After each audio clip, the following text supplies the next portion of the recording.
Baka sabihin niyo na naman, "Mark, anong kasinungalingan ng Vice Presidente?" Baka sabihin niyo gano'n na naman 'no? O eto, naalala niyo nagkukuwento yung Vice Presidente, sabi, um, nagbeso-beso ang pangulo, amoy alak daw. Anong oras daw nagpunta siya doon? I went there around 10:25 or 10:30. Alam niyo mga kababayan, no? Lalo na ho, ang umaga at kinahapunan, ang dali pong malaman yan. Pag umaga, malapit-lapit doon sa pagkagising mo. Pag umaga, ibig sabihin, hindi ka pa nanananghalian. No? Dahil minsan, kadalasan po, alas 11, alas 12, dyan tayo nanananghalian eh. Sabi ng Vice Presidente, I went there 10:25 or 10:30. I'm not sure, but I'm sure. But I didn't see. No? Sara Duterte claimed she went to the palace at 10:30 a.m. Record shows June 19, nung siya ay pumunta dun sa palasyo, alas 2:21 ng hapon.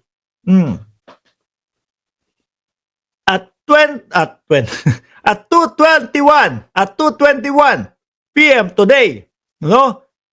June 19, 2024, Vice President Sara Zimmerman Duterte went to Malacanang, tendered her resignation as member of the Cabinet Secretary as the Department of Education and Vice Chairperson of NTF-ELCAC effective 19 July 2024.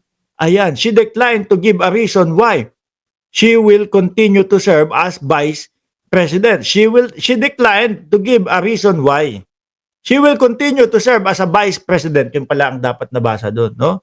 Hindi niya sinabi, di dapat sana doon pa lang sinabi niya na, nag-resign ako kasi nung kinaumagahan ang naamoy ko si Bongbong Marcos, amoy alak. Hindi kasi ang nakikita na lang ho natin diyan mga bossing, ubos yung kanilang naratibo. Ano po, biruin mo 20 pesos na bigas. Eto namang pangulo natin, masyado naman magaling. Tinapos agad yung problema nilang 20 pesos na bigas. Ayun no, nasa publiko na yung 20 pesos na bigas. Wala na, hindi na nila magamit yung pa 20-20 pesos na bigas. O di ba? With matching rice processing pa ho, mga kababayan. Inubos.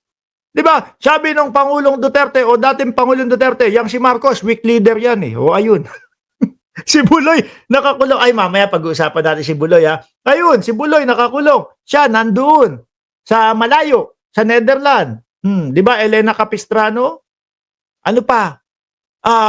Pagtindig sa West Philippine Sea, duwag daw si Pangulong Bongbong Marcos. Ayan, tapos hindi nila masabi na duwag pa din o mahina na presidente si Pangulong Bongbong Marcos. Bakit to?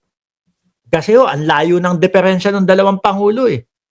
Yung pangulo na nagsasabi na weak po si Pangulong Bongbong Marcos, ayun, sila po yung naging sunod-sunuran sa China.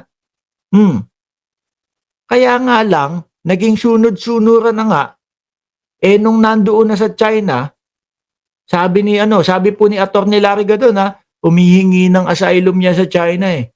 Kaso nalaman ni Xi Jinping na kumbaga na yung warrant of arrest sa ICC lumabas na. Kaya i-decline na daw po. Hindi na pinayagan. O biruin mo yun. Tagal-tagal mong sunod-sunuran no. Tapos kapag kadating nung panahon na ikaw na ang nangangailangan, alaos na! Uwi na! Naalala nyo yun pagpunta sa Hong Kong? Si Pangulong Bongbong Marcos, ayan sabi nung China, bakit kayo merong mga dyan? Yung mga missile dyan. Sabi nung China.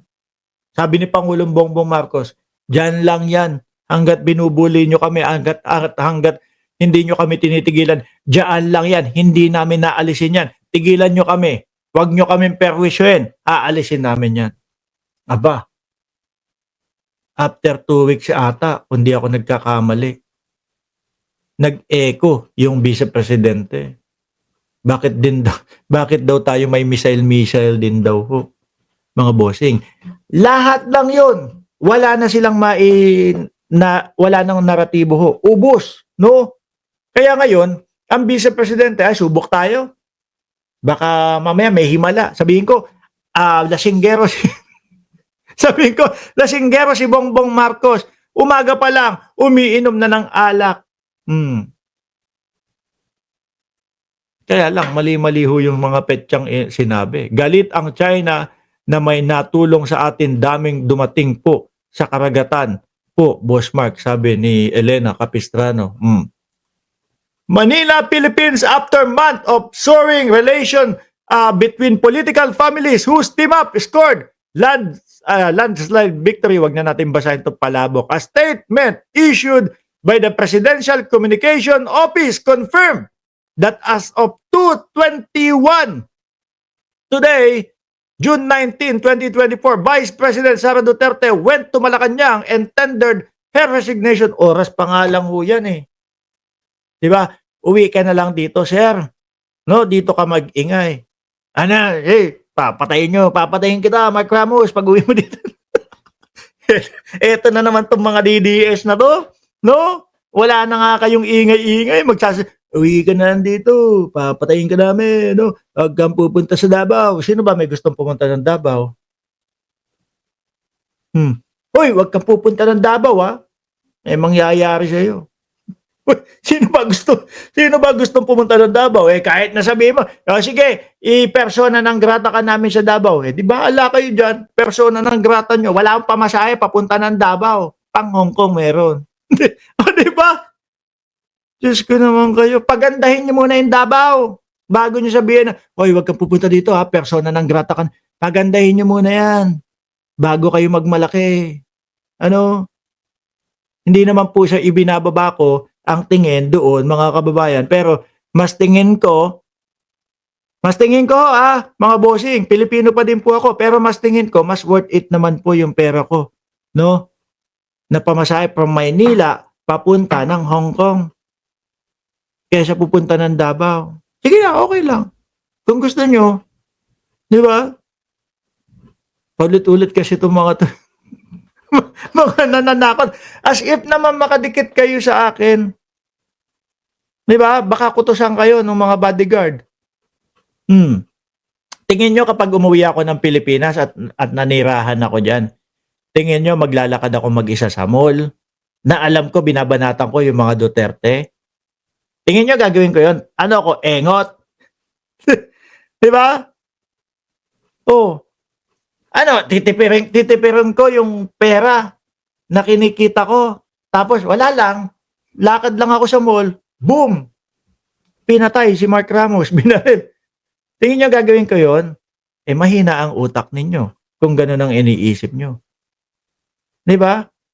Ewan ko kung makadikit kayo. Sabi ni Jcas, magmask ka na lang, Boss Mark, at manamit ng normal. Makakapaglakad ka pa rin sa mall. Hindi yung mga DDS na puro ganyan lang ho yan. Ano po, sabi ko nga sa inyo magagaling lang po yan sa ganyan. Magta-type, magbabanta, mananakot, umuwi ka na lang dito. Pag umuwi naman ako, kaharap ko yan. Baka kutusan ko pa ulo niyan O yan, sama-sama kayo ng vice-presidente na sinungaling, pati oras na lang sinungaling pa. Di ba? Idagdag mo pa yung mga sinabi niya laban kay Lalo Wistro. Idagdag mo pa yung sinabi niya na, opo, ready po kami. Handang-handa po kami. Gustong-gusto kong makita.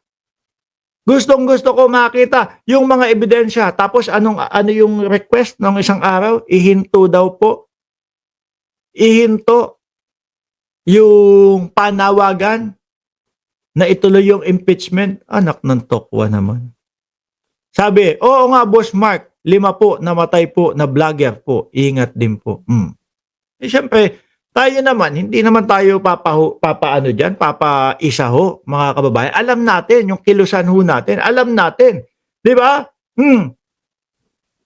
Bibilang ka, 10 bodyguard, 25,000 isa. 1, 2, 3, 250,000. Ayos na yon. Per month. Pasweldo. Makapanirahan lang sa Pilipinas. So, tingin ko kung makalapit kayo doon. Anyway,